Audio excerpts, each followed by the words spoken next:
Aujourd'hui, au bout de ça, on parle de puces qu'on pourra s'implanter. Ce sera quand ça? Certainement dans les 10 années à venir. Et d'abord, on va les implanter dans nos vêtements, c'est-à-dire wearables, comme on le dit. Et après, on pourrait s'imaginer qu'on les implante dans nos cerveaux ou dans notre peau.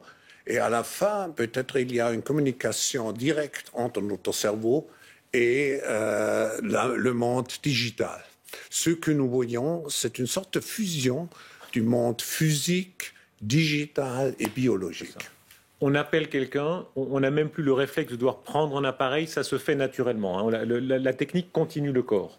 Oui, vous parlez et vous dites, je veux maintenant être connecté avec n'importe qui. Hein? Et d'abord, vous avez les robots personnalisés. Et j'ai vu que M. Zuckerberg a prédit qu'à la fin de l'année, il va avoir son robot, son butler personnalisé qui est à sa disposition. Donc, comme dans Downton Abbey, on aura son butler personnel, son serviteur, son esclave. Oui, mais il y a une différence. C'est un serviteur qui, avec l'intelligence artificielle, apprend et qui n'est pas seulement votre assistant pour des travaux manuels, qui peut vraiment être un partenaire intellectuel de vous. Est-ce qu'on pensera différemment, selon vous? Est-ce que ce sera une révolution si puissante qu'on concevra différemment le monde? Oui, ça changera parce que beaucoup des tâches intellectuelles que nous exerçons maintenant vont être reprises par des machines intelligentes. Alors, ça va nous focaliser sur ce qui est vraiment humain, c'est-à-dire l'interaction, la passion, l'empathie, la passion, l'amour, etc. Je crois que cette révolution technologique, comme je l'explique dans le livre, a la possibilité de vous faire encore plus humain. Aimer encore plus avec la technologie. On verra, on verra. C'est une passion très ancienne chez vous. Hein. Vous avez une formation d'ingénieur. Vous retrouvez ça.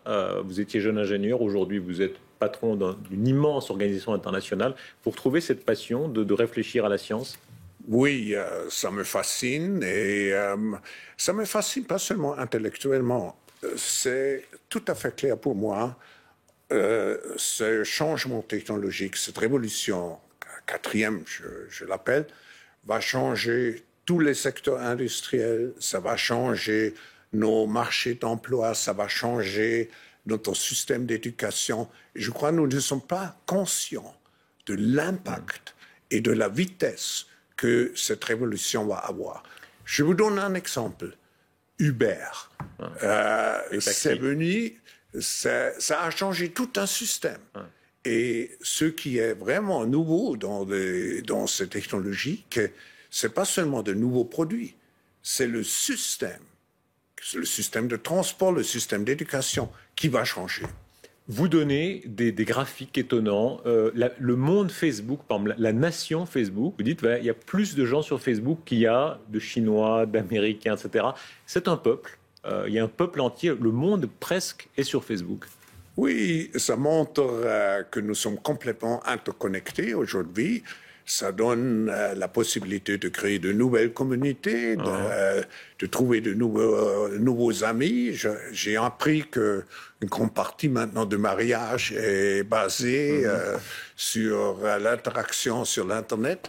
Alors ça nous donne de possibilités d'aller plus loin, pas seulement dans un sens physique, mais dans un sens intellectuel. Ça, c'est le bon côté. Le mauvais ou parfois bon côté, c'est le contrôle policier qui est possible grâce à ça. Est-ce que ça vous fait peur? Non, ça me fait de soucis parce que ce qui est clair dans ce nouveau monde, on doit accepter une transparence, et je dirais même une transparence totale. Regardez par exemple la discussion qu'on a eue en concernant le système bancaire, le secret bancaire. Tout va être transparent. Et il faut s'habituer, il faut se comporter ainsi.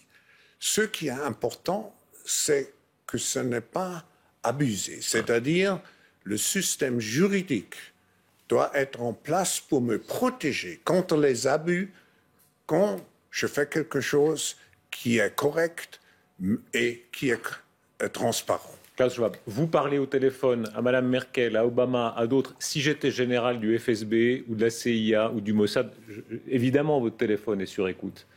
Vous y pensez quand vous téléphonez?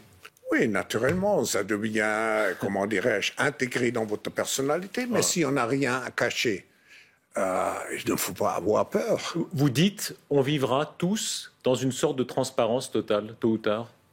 Oui, exactement. Et ça a la possibilité de nous faire plus responsables de ce que nous faisons.